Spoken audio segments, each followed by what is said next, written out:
Om Namah Shivaya. Hi friends, how are you? In this video we are going to learn about fracture of clavicle. Okay, fracture of clavicle. Before going to the topic, please do subscribe to my channel guys.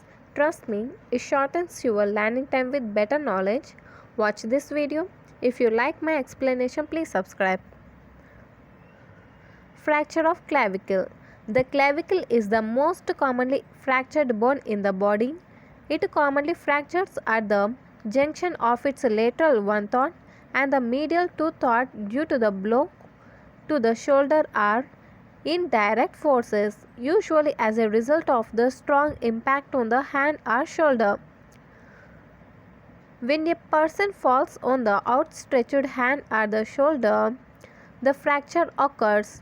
The lateral fragment is displaced downward by the weight of the lower limb because trapezius alone is unable to support the weight of the upper limb.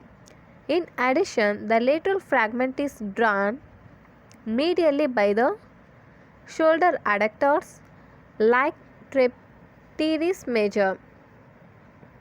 The medial fragment is slightly elevated by the sternocleidomastoid muscle. The characteristic clinical picture of the patient with fractured vesicle is that of a man or woman supporting his sagging upper limb with the opposite hand.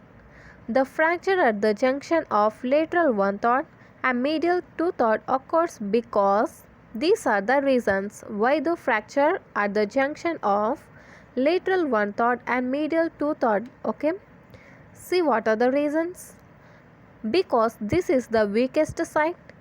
Two curvatures of the clavicle meet at this point.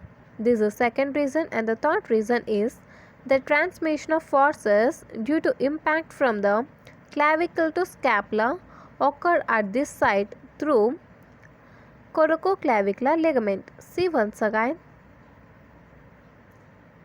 It helps you to understand more. Fracture of clavicle. The clavicle is the most commonly fractured bone in the body. It commonly fractures at the junction of its lateral one-third and medial two-third due to blows to the shoulder or indirect forces, usually as a result of the strong impact on the hand or shoulder. When a person falls on the outstretched hand, see here guys what I am going to tell you. When a person falls on an outstretched hand or a shoulder, the fracture occurs.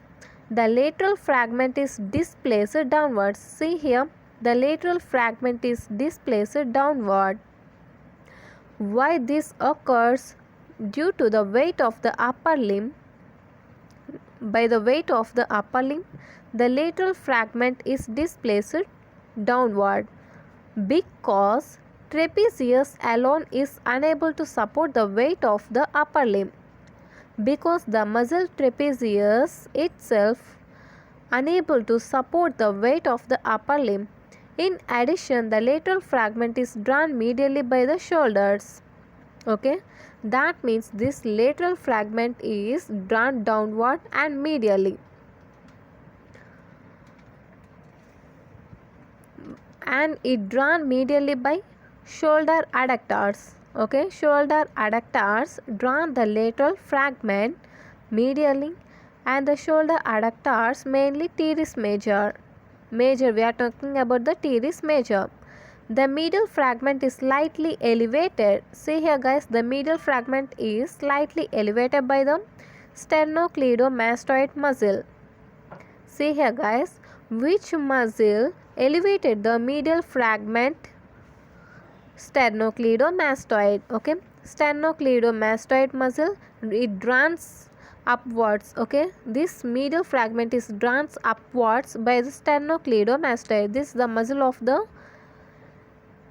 side of the neck. This is the muscle of side of the neck.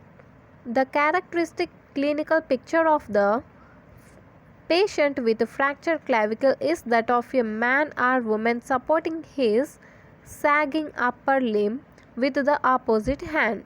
The fracture at the junction of lateral one-third and the medial two-thirds occurs because these are the reasons. See one by one. This is the weakest side.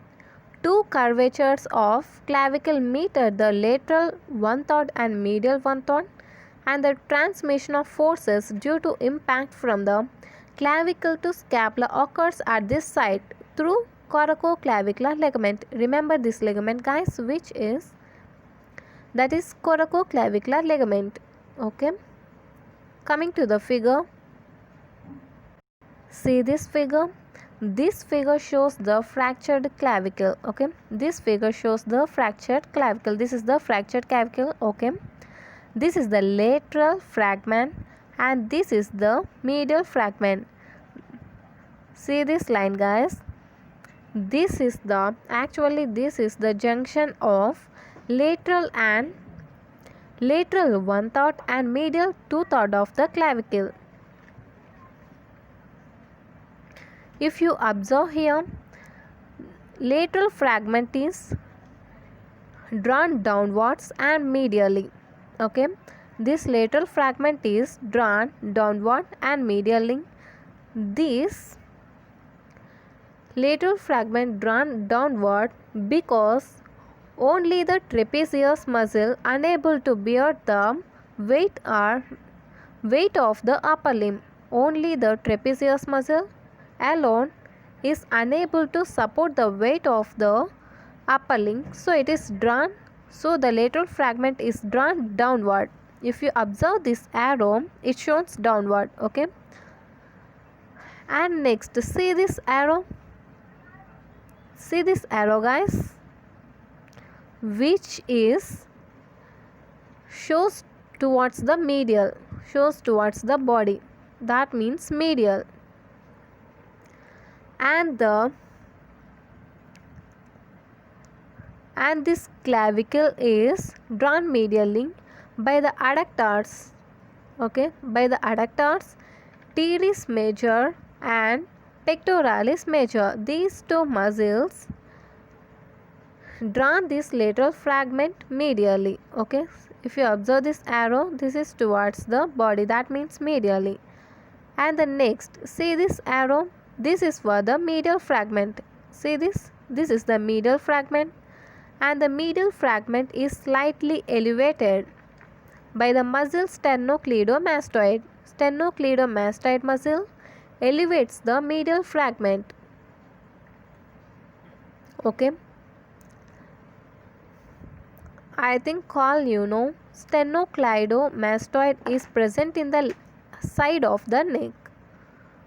Okay, sternocleidomastoid muscle present side of the neck. This is about the clavicle fracture. I think it is clear to you. Don't just watch and leave, guys. Reply me on comment section. Is it useful to you or not? If you like my explanation, please like, share and don't forget to subscribe. Thank you, guys.